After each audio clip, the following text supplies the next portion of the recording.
Greetings, beautiful people of YouTube and TikTok. God bless every single one of you. You might be questioning yourself, what is it in your hands? Well, these are two kudu horns, shofars, used to praise the Lord. These are used to do callings of the Lord, and this is an ancient instrument. Now, this one specifically, it was adapted throughout the years, but the main one is the ram horns. That is what's in the Bible. So anyway, guys, into this video I got two of these horns that I fixed for brother Darian in Georgia. My brother, God bless you. Thank you for trusting me. Thank you for sending your shofars. All right, what was wrong with this shofar? Well, let's begin with the little one. This one here, guys, the curve had a cloggage. Okay, when a shofar is growing, sometimes a lot of material gets built up at the tip, at the very end. And sometimes, instead of going all the way out to continue growing, sometimes it gets stuck in here. And when the shofar maker is doing the mouthpiece, as long as the airflow goes through the shofar, through the horn, and they shape the mouthpiece, that's it, call it a day. They send it out and they put it for sale. Same thing with this one, but this one had a different problem. This one had a very, very bad mouthpiece, and it also had a crack coming down. We actually had to remove about an inch of this mouthpiece so we can reshape it. So guys, with that said, let me go ahead and sound these shofars. Let me bless your lives. Once again, my brother Darian, thank you so much. I'm sorry if I am chopping up your name. I apologize. I'm really bad at pronouncing names. Dariel, Darian.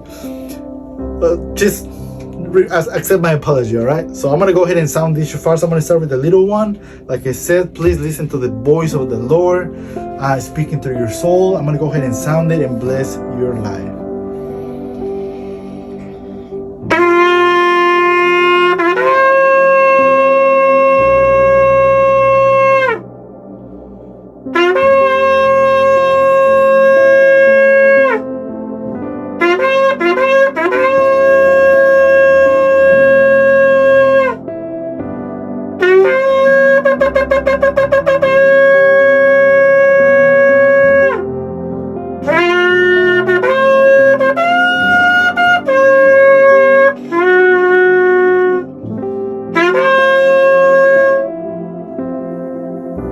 Now let's listen to the sound of this big, beautiful shofar, guys.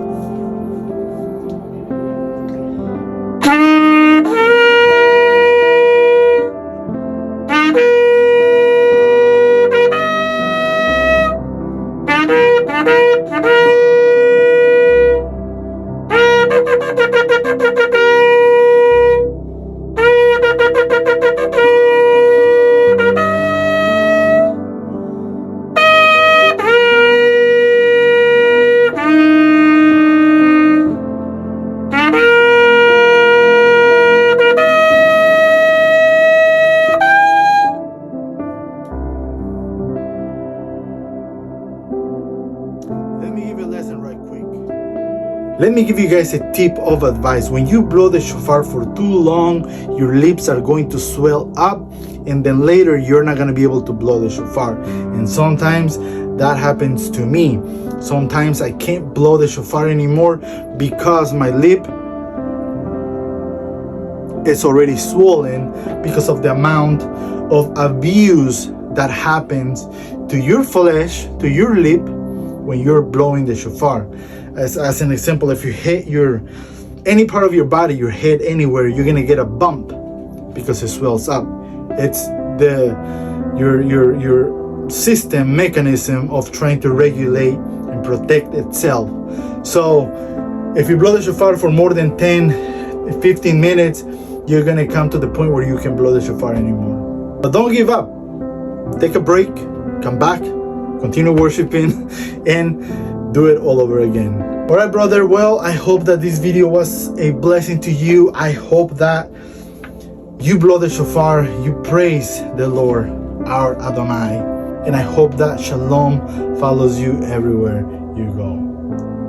Blessings to you and I'll be shipping out your shofars.